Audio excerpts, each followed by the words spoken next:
Dear students, welcome back my YouTube channel. और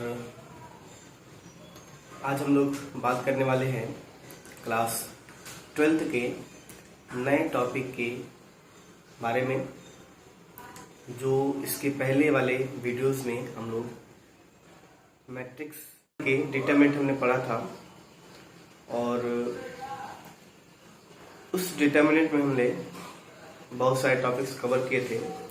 अब यहाँ पे आ रहा है कि कोफैक्टर, हम लोग इसके जस्ट पहले वाले वीडियो पढ़े हैं, कोफैक्टर एंड माइनर्स, उपशारीरिक और सखंड आव्यूह हम लोग पढ़े हैं। अब यहाँ आव्यूह की बात आ रही है। टॉपिक का नेम शारीरिक डिटरमिनेंट है और बात आ रही है डिटरमिनेंट हमारा किस बना हुआ है, मैट्रिक्स से ही बना हुआ है। इसीलिए जो है हम लोग क्या बोलते हैं कि इसी का जो है एक पार्ट है, इसलिए यहाँ पे हम लोग आव्यूह की बात कर रहे हैं। तो देखिए क्या होता है, हमारा एडजॉइंट क्या होता है और इनवर्स क्या होता है हम लोग देखेंगे। तो एडजॉइंट देखिए क्या होता है, समझते हैं इसको। अगर आपको कोफैक्टर पता है, आपने कोफैक्टर पढ़ा है, अगर नहीं पढ़े हैं तो इसके जस्ट पहले वाले वीडियो आप देखिए और कोफैक्टर क्या होता है आप जान जाएंगे। तो देखिए क्या होता है हमारा कि एडजॉइंट क्या होता है, जैसे कि मान लीजिए कोई सेट ए दिया हो जिसके एलिमेंट दिए होते हैं A11, A12, A13, A21, A22, A23, A31, A32 और A33, ये एलिमेंट दिए हुए हैं, एलिमेंट हमें दिए हुए हैं। आपको याद है ना, स्मॉल ए से हम लोग क्या बोलते हैं, एलिमेंट बोलते हैं। क्या बोलते हैं, एलिमेंट बोलते हैं। अब इसका हम लोग कोफैक्टर निकालें, कोफैक्टर, तो कोफैक्टर को हम लोग कैसे डिनोट करते हैं, कैपिटल से A11, A12, A13, A21, A22, A23, A31, A32 और A33, ये हमारा है कोफैक्टर। आपको याद होगा कैपिटल से हम लोग डिनोट करते हैं तो हमारा कोफैक्टर होता है। तो हमें फाइंड करना है एडजॉइंट। क्या फाइंड करना है, एडजॉइंट ऑफ ए। इसका एडजॉइंट फाइंड करना है, मतलब सहखंड बोलते हैं इसको हिंदी में, और इंग्लिश में बोलते हैं इसको एडजॉइंट।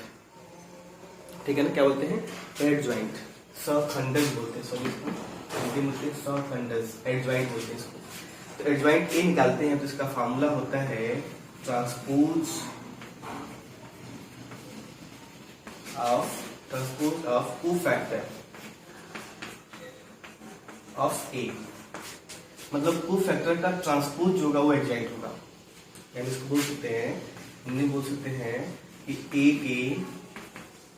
ए के सहखंड का, ए के सहखंड का परिवर्त, ए के सहखंड का जो परिवर्त होगा, ट्रांसपोज होगा, उसको हम बोलेंगे एडजॉइंट। ठीक है ना, एडजॉइंट मतलब इसका जो एडजॉइंट आ जाएगा, एक तरह से फार्मूला हमारा हो जाएगी transpose of cofactor of A. ठीक है, ए के सहखंड का परिवर्त, ट्रांसपोज इसका।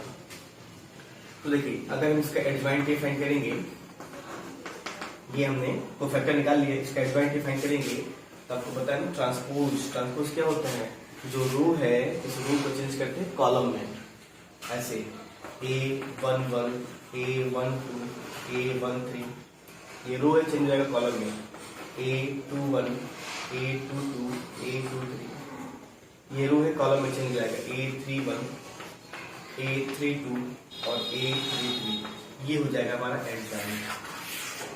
बात समझ में, फिर समझिए क्या करते हैं हम लोग, इसमें किसी भी क्या करते हैं, एडजॉइंट निकालते हैं तो किसी भी हम रो को क्या करते हैं, किसी भी रो को कॉलम में चेंज कर देते हैं। किसी भी रो को किस में चेंज करते हैं, कॉलम में, तो वही मेरा क्या कहलाता है, एडजॉइंट कहलाता है।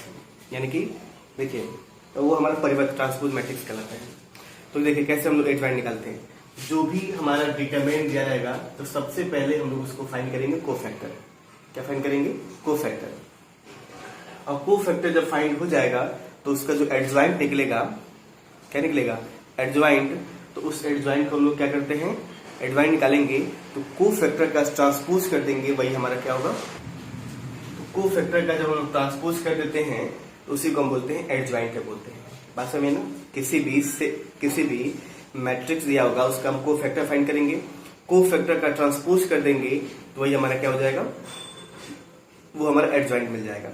जैसे कि एग्जांपल लेते हैं, जैसे था हमारा, देखिए पहले ए था, इसका को फैक्टर ये है, तो एडजॉइंट क्या हो गया, इसका ट्रांसपोज हो गया।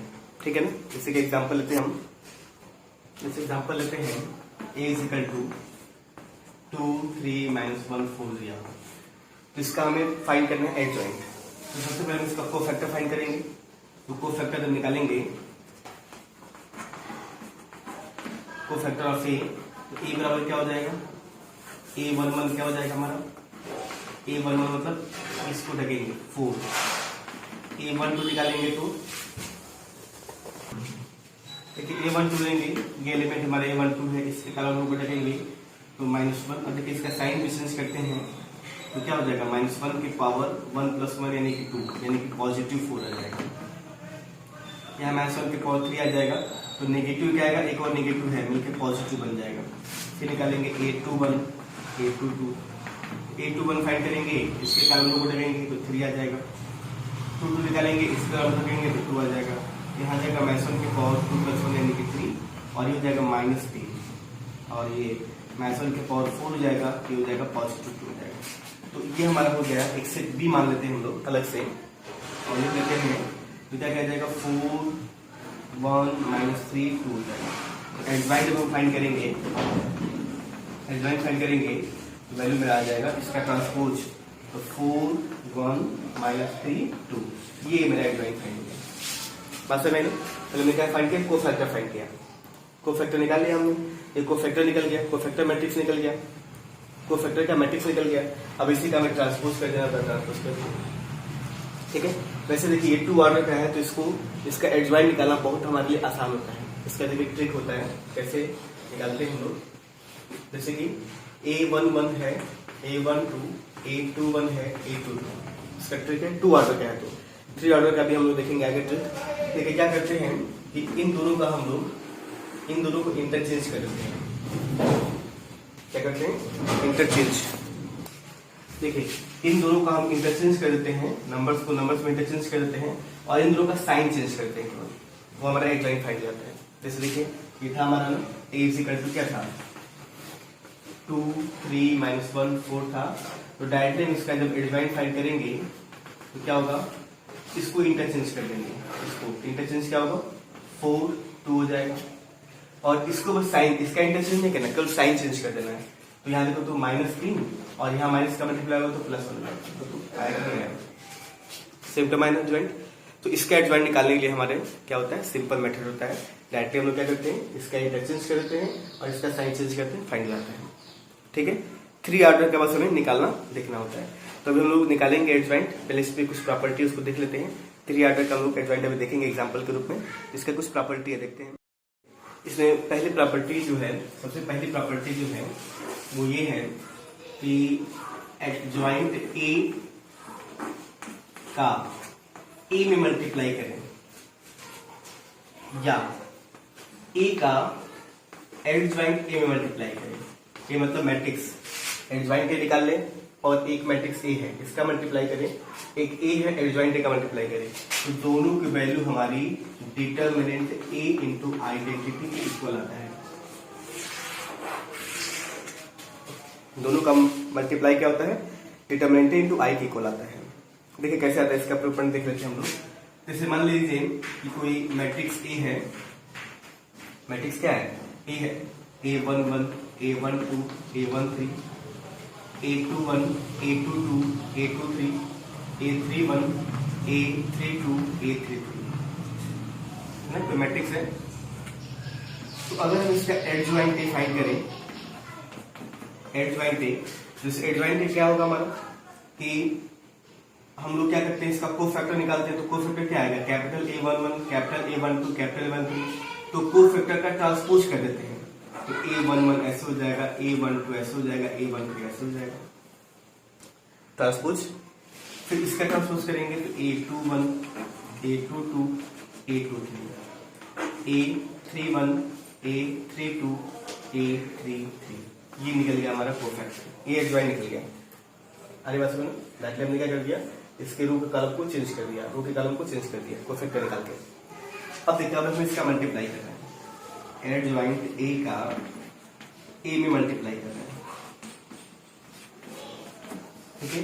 अब देखिए मल्टीप्लाई करेंगे, एडजॉइंट ए की वैल्यू है A11, A21, A31, A12, A22, A32, A13, A23, A33, और ये हमारा है A11, A12, A13, A21, A22, A23, A31, A32, A33,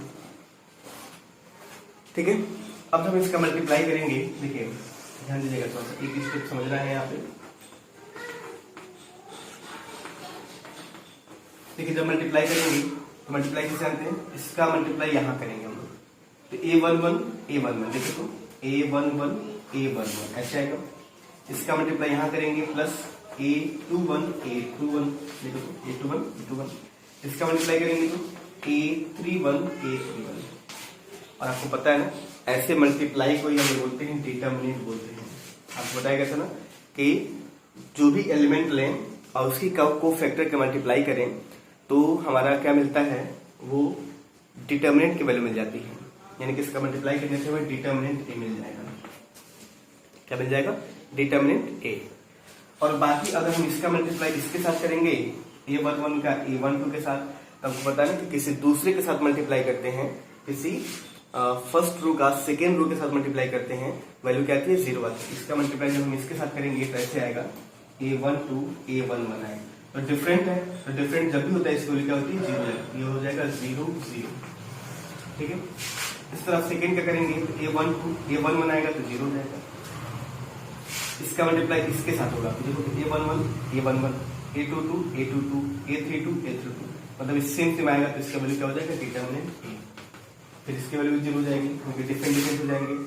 इस तरह यहाँ भी करेंगे तो 0, 0, और यहाँ पे डिटरमिनेंट ए आ जाएगा, करके देखो आप लोग, A13, A13, A23, A23, बाकी 2 0 हो जाएंगे, डिटरमिनेंट आ गया। अभी मैट्रिक्स है, इसमें से डिटरमिनेंट ए कॉमन ले लेंगे, तो adjoint of A into determinant A is equal to, determinant A हुआ, यहाँ बचेगा 1 0 0 0 1 0 0 0 1, और इसी को हम क्या बोलते हैं, आई बोलते हैं, आइडेंटिटी बोलते हैं। देखो तुम्हारा वैल्यू क्या हो गया, प्रूफ हो गया, प्रूफ हो गया, adjoint A into A is equal to determinant A into I, ठीक है, ये हो गया प्रूफ। इसमें क्वेश्चन हमें आता है प्रूफ करने के लिए, तो ये हमारा पहला थ्योरम था, adjoint A dot A is equal to A dot adjoint A is equal to determinant A into I. तो प्लीज इसको नोट कर लीजिए, फिर देखते हैं नेक्स्ट प्रॉपर्टी। देखिए दूसरी प्रॉपर्टी है कि डिटरमिनेंट ऑफ ए बी, ये डिटरमिनेंट ए डिटरमिनेंट बी के इक्वल होता है, मतलब डिटरमिनेंट ए बी का डिटरमिनेंट फाइंड करें और मैट्रिक्स ए मैट्रिक्स बी का मल्टीप्लाई करें, दोनों क्या आ जाएंगे, इक्वल आ जाएंगे। प्रॉपर्टी 2 है। और प्रॉपर्टी 3 है, मोस्ट इंपॉर्टेंट प्रॉपर्टी है कि किसी भी एडजॉइंट ए का डिटरमिनेंट हम फाइंड करेंगे, एडजॉइंट ए मैट्रिक्स मिलता है हमें ना, अगर उसका हम डिटरमिनेंट फाइंड करेंगे तो ये होता है डिटरमिनेंट ए के होल पावर n-1 के इक्वल होता है। n जहां बताता है ऑर्डर है, n क्या बताता है, ऑर्डर है, n हमें बताता है कि उस ऑर्डर का हमारा वो मैट्रिक्स है। जैसे कि मान लीजिए कि 3 ऑर्डर का होगा तो 3 मैथन हो जाएगा, 2 ऑर्डर का होगा तो 2 मैथन हो जाएगा, ठीक है ना। ये है, देखिए इसका यूज हम लोग बहुत क्वेश्चन में करते हैं और कॉम्पिटिटिव एग्जाम से बहुत सारे क्वेश्चन से पूछे भी जाते हैं, ठीक है ना। एडजॉइंट ए दे देगा, आपको डिटरमिनेंट ए पूछ सकता है, या डिटरमिनेंट ए दे देगा तो एडजॉइंट ए का डिटरमिनेंट पूछ देगा क्या होगा, ठीक है ना। तो देखिए कैसे प्रूफ होता है हमारा, इसको देखिए हम लोग कभी पढ़े हैं कि adjoint of A dot A is equal to determinant A into I होता है, ये होता है हमारा फॉर्मूला। तो अब हम क्या करते हैं, क्या यहाँ पे इसको कि अगर हम इसका डिटरमिनेंट ए फाइंड करें, adjoint of A into determinant, इसका डिटरमिनेंट ए फाइंड करें, तो ये तो हमारा डिटरमिनेंट ए इंटू आई जाएगा, आई का मतलब कुछ मतलब नहीं है, इसको अलग कर सकते हैं, adjoint of A into determinant of A equal to, ये डिटरमिनेंट ए रहेगा, ठीक है। आगे बात समझ। अब देखिए एक चीज देखिए, जैसे कि अगर हम लोग अभी हम लोग लिए थे यहाँ पे समझिए, हमने अलग अलग कर दिया इसको, डिटरमिनेंट डिटरमिनेंट कर दिया। अभी हमने इस डिटरमिनेंट को लिया था तो यहाँ पे मैट्रिक्स था, क्या था, मैट्रिक्स था इस तरह से, determinant A 0 0 0 determinant A 0 0 0 determinant A था, ऐसे था इसका वैल्यू पूरा, अभी हमने प्रूफ किया है। तो अब अगर इसको मैट्रिक्स, इसको डिटरमिनेंट में चेंज करेंगे तो ऐसे हो जाएगा, determinant A 0 0 0 determinant A 0 0 0 determinant A, मतलब पूरा डिटरमिनेंट है, एडजॉइंट ए का पूरा डिटरमिनेंट है। अब इसके बाद से ये डिटरमिनेंट ए का कंडीशन है, ये वाला मैट्रिक्स का कंडीशन है। तो डिटरमिनेंट ए से क्या होता है कि अलग अलग कॉमन लेते हैं, फर्स्ट से अलग, सेकेंड से अलग, थर्ड से अलग कॉमन लेते हैं, ठीक है ना। तो क्या होगा, डिटरमिनेंट ए इससे निकलेगा अलग, फिर इससे डिटरमिनेंट ए अलग निकलेगा, फिर इससे डिटरमिनेंट ए अलग निकलेगा। तो ये मेरा 1 0 0 0 1 0 0 0 1 बन जाएगा, और डिटरमिनेंट ए यहाँ पे ऐसे बन जाएगा, adjoint of A determinant A is equal to determinant A का क्यूब इनटू आई, आइडेंटिटी मतलब कुछ नहीं, और ये इससे जाके नेगेटिव हो जाएगा, तो मेरा फॉर्मूला बन जाएगा एडजॉइंट ए का डिटरमिनेंट ए की पावर 3 माइनस 1, ठीक है ना, 3 में से कम हो जाएगा। तो वही हम फॉर्मूला बना लेते हैं, ये 3 ऑर्डर का तो 3 माइनस 1 हो गया, n ऑर्डर का होता है तो n माइनस 1 हो जाता है, ठीक है ना, ये मेरी प्रॉपर्टी है। अब इसमें एक और चीज है, इसमें एक और चीज है, देखते हैं उसको हम लोग क्या है। अब देखिए इसमें दो नाम है, इसको देख लीजिए, एक सिंगुलर मैट्रिक्स, एक non singular matrix. Singular matrix बोलते हैं ऑफ विद कॉमनली आव्यूह, और नॉन सिंगुलर को बोलते हैं विद कॉमनली आव्यूह। तो क्या होता है कि अगर डिटरमिनेंट ए हम फाइंड करें, अगर इसकी वैल्यू 0 आ जाती है, डिटरमिनेंट ए फाइंड करें, इसकी वैल्यू 0 आ जाती है, जिसको बोलते हैं सिंगुलर मैट्रिक्स है। और दूसरे कंडीशन में डिटरमिनेंट ए फाइंड करें और determinant A not equal to 0 हो जाए, डिटरमिनेंट ए 0 के इक्वल न हो, तो उसको बोलते हैं हम लोग ये नॉन सिंगुलर मैट्रिक्स है। अरे बात समझ, डिटरमिनेंट ए 0 सिंगुलर मैट्रिक्स, और डिटरमिनेंट नॉट इक्वल 0 तो क्या बोलते हैं, नॉन सिंगुलर मैट्रिक्स बोलते हैं, ठीक है, विद कॉमनली आव्यूह बोलते हैं, ठीक है। अब देखते हैं हम लोग इनवर्स ऑफ मैट्रिक्स। देखिए इनवर्स ऑफ मैट्रिक्स क्या होता है कि इनवर्स ऑफ मैट्रिक्स को हम लोग ए इनवर्स या बी इनवर्स से डिनोट करते हैं। तो inverse of matrix A inverse का जो मेरा फार्मूला होता है वो होता है 1 upon determinant of A into adjoint of A. ये मेरा फार्मूला होता है where determinant A not equal to 0। जैसे देखिए इनवर्स हम लोग पढ़े हैं पहले में भी, इसमें प्रारंभिक संक्रिया के द्वारा, रो एलिमेंट्री ऑपरेशन के द्वारा पढ़े हैं, चाहे कॉलम से चाहे रो से पढ़े हैं। तो थोड़ा लॉन्ग मेथड होता है, और अब हम यहाँ पढ़ना मैट्रिक्स मेथड। यही हमारा मैट्रिक्स मेथड होता है कि A inverse equal to 1 upon determinant A into adjoint of A होता है, where determinant A not equal to 0 होता है, ठीक है। Determinant A not equal to क्या होता है, 0 होता है, ठीक है ना। अब देखिए कैसे होता है ये, इसको समझ लीजिए एक बार कि कैसे फॉर्मूला होता है। जैसे हम जानते हैं प्रूफ के थे कि एडजॉइंट ए और डॉट ए की वैल्यू होती है डिटरमिनेंट ए इनटू आई। आई मतलब आइडेंटिटी, जिसकी वैल्यू 1 होती है हमारी, जिसका मल्टीप्लाई इसमें कर देंगे तो यही हो जाएगा। तो हमें क्या फाइंड करना है, ए इनवर्स, ए को इधर डिवाइड करेंगे, adjoint A is equal to इधर जाएगा तो ये ए इनवर्स हो जाएगा, और इस डिटरमिनेंट को इधर डिवाइड करेंगे तो 1 अपॉन डिटरमिनेंट ए हो जाएगा। ये मेरा फार्मूला बन जाता है A inverse equal to 1 upon determinant A into adjoint of A, ठीक है। ये मेरा फार्मूला बन जाता है, ठीक है। अब इसी से कंडीशन ये बनता है, हमारा फार्मूला बनता है, इसी से फार्मूला बनता है कि पहला फार्मूला, पहला प्रॉपर्टी कि A B equal to B A is equal to, अगर आई आ जाए, ए बी का मल्टीप्लाई करें, बी ए का मल्टीप्लाई करें तो आई आ जाए, तो हम बोलते हैं कि, तो देखो यहाँ पे आई आ जाएगा तो ए को भेज देंगे तो इनवर्स में हो जाएगा, तो बोलते हैं कि ए जो है, A is the inverse of B और B is the inverse of A, यानी कि A B का इनवर्स होगा या B A का इनवर्स होगा, दोनों एक दूसरे के क्या होंगे, अपोजिट के फॉर्म में होंगे, ठीक है। दोनों एक दूसरे क्या होंगे, अपोजिट के फॉर्म में होंगे, ठीक है। और दूसरी प्रॉपर्टी ये है कि A B का होल इनवर्स अगर हम फाइंड करते हैं तो क्या होता है, B इनवर्स A इनवर्स के इक्वल होता है। इसी भी क्वेश्चन हमारा प्रूफ करने के लिए आता है, ठीक है ना। ये कुछ प्रॉपर्टी थी, तो ये था हमारा एडजॉइंट ऑफ मैट्रिक्स और उसका इनवर्स। एडजॉइंट ऑफ मैट्रिक्स क्या होता है, एक को फैक्टर फाइंड करते हैं, उस को फैक्टर का ट्रांसपोज कर देते हैं तो एडजॉइंट फाइंड होता है, और इनवर्स क्या होता है हमारा 1/√T into adjoint of A. Clear है? तो चलिए इसके बेस में एग्जाम्पल देखेंगे।